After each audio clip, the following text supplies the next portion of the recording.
Hello to all my friends and family, and welcome to Jim's 5am Club.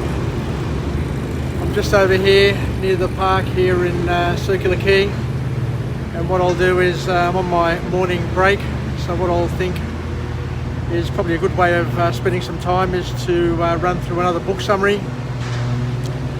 And today's book summary that I'm going to go through is called Things That a Little Bird Told Me, by a fellow named Biz Stone, who's one of the Twitter co-founders. So this is a book about business development and basically bending and stretching yourself to achieve things that you didn't think possible. And the author kicks off his book by basically saying, when you hand good people possibility, they do great things. And that's a powerful affirmation that's put forward to us by Biz Stone. And to think that you don't need a lot of people, you don't need a lot of organisations, you don't need a lot of individuals to come together to make great things happen, because sometimes a couple of good people who are given, or at least think in a positive and a possible, with a possible mental framework, are able to achieve tremendous things. So Biz then goes on to remind us that timing, perseverance and hard work, 10 years of hard work, will eventually make you look like an overnight success. So it's a bit of a wake-up call to a lot of people to understand that they need to have all those three things going for them in order to achieve some significant results in their life. So once again, timing is critical. Perseverance, or basically sticking to something, is also critical. And you need to work hard over a sustained period of time to appear as if you're an overnight success. So let's go on a bit of a walk and talk, and I'll head down to Jetty 6 where I normally go to, but I thought because of the beautiful weather that we're having today, I'll start my 5am club from up this top end and slowly walk down. So the other key determinant of activating yourself and being successful, according to this author, is that you need to impose limits on yourself to activate your creativity. And the bottom line is that Twitter is an example of how limits have enabled creativity across this platform called Twitter, where you can only type, you can only express yourself in a limited 140 character set, but it's become a platform of significant change and exchange of information and ideas. So the author raises a very, very important point, which we've talked about before, but it's always good to talk about time and time again, because it's so profound that if you want to achieve greatness in your lifetime, then you need to either impose limits on yourself or to be around people or in an environment that imposes those limits, because those limits seem to activate our creativity. Because as we know, you just can't hold good people down, and the more you try to tie them down and limit them, the more they're going to fight, kick and scream and look for other ways of expressing themselves.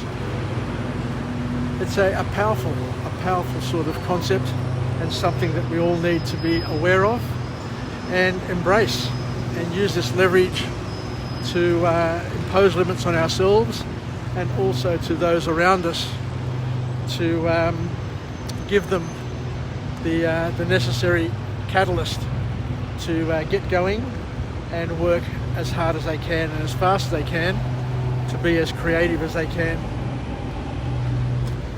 Because what the author reminds us of is that a limit automatically forces you to be creative, because now you have to come up with a way to get around, under, over, through, you name it. You know, once you know that you've got a goal to achieve and there's limits imposed on you, then what you're going to do is you're going to find a way. You're always going to find a way, and there's more than one answer to every question. So the author talks about the types of limits that you can consider. Limits can be financial, biological, social, or just made up. But you can leverage productivity through limits. And one of the great examples that the author uses is when Steven Spielberg was doing the movie Jaws. He wanted to have a mechanical shark to be the key part of his movie. But because the cost of creating one was out of the question and technologically impossible to do in the time frame that they needed, they decided to make a change. So this limit that they didn't have a shark, a mechanical shark for the movie, imposed a limit on Spielberg, which spurred him to a brilliant idea of shooting the movie from the shark's perspective, which saved him lots of money and made it one of the blockbuster movies that none of us will ever forget, because it made such an impact on our lives. So there you go, there's an example, a real life example, and there are many, many examples that you can tap into of how limits, when you impose a limit, it will spur your creativity and your juices of that will get you to move, think and do, so that you get things done regardless of the limit that's been imposed on you. Because as the author suggests, you will achieve your goal despite that limit. So don't fear limits and limitations, because they actually are a necessary part of the recipe. The next point that comes out of the book is that the author talks about never stop forming your ideas, even after they're released. The biggest thing that people have, especially the perfectionists, are that they never get started because they live in perfection. They want things to be perfect. But what the author here is suggesting is that you can keep on shaping, you can keep on fine-tuning your product, your ideas, even after they've been released. And we've seen this time and time again in software, in operating systems.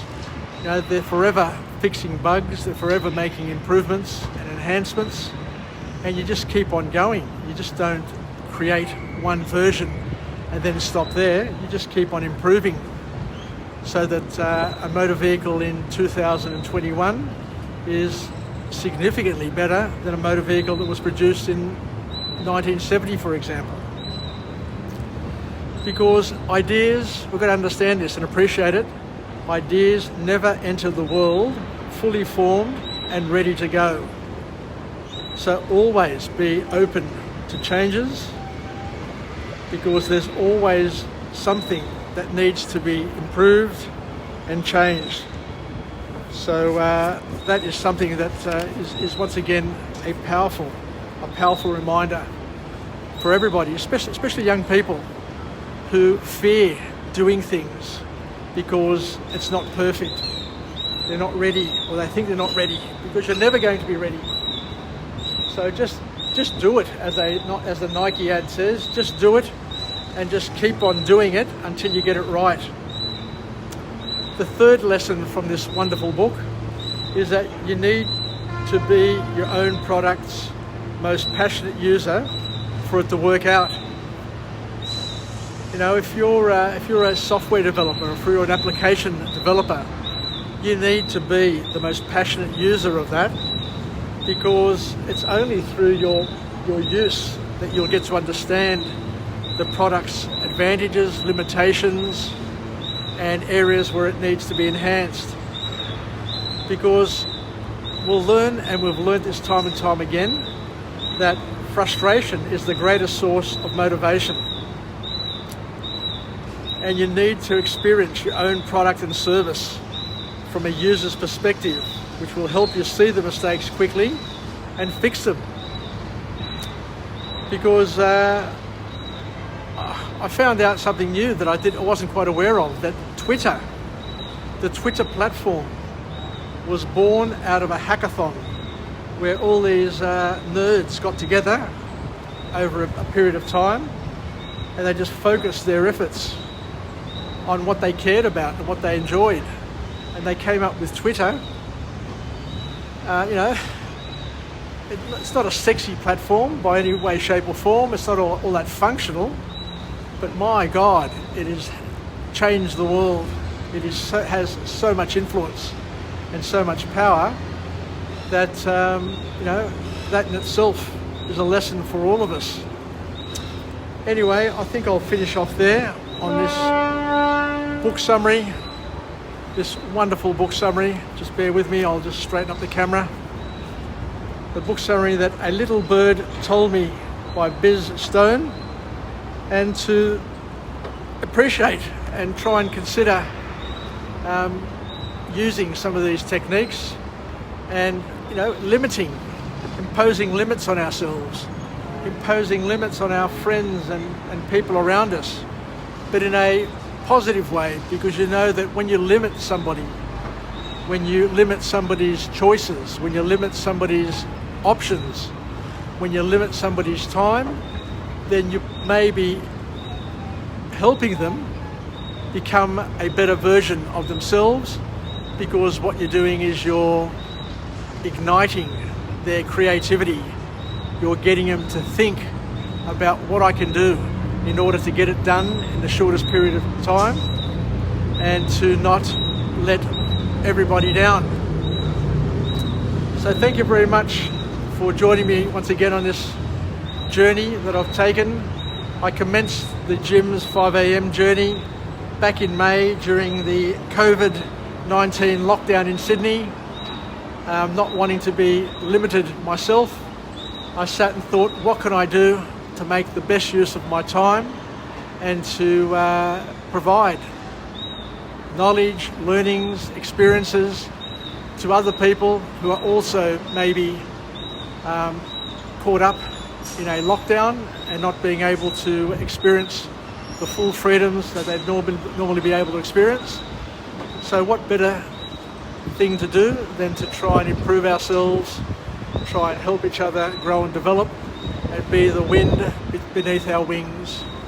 Anyway, thank you once again, and I look forward to joining you tomorrow from another location with another message for another version of Jim's 5 a.m. Club. And it will probably be a book summary, because that's my focus at the moment, and we'll see where they all lead us. But one thing for sure and for certain is that we're going to learn a lot of things along the way, and hopefully be able to take some of these life hacks and implement them in our lives to improve our lives and to allow us to all live, learn and pass it on and be the best possible version of ourselves. Yassas, be lucky from Jim's 5 a.m. Club, and we'll chat again from sunny, summery Sydney. Bye.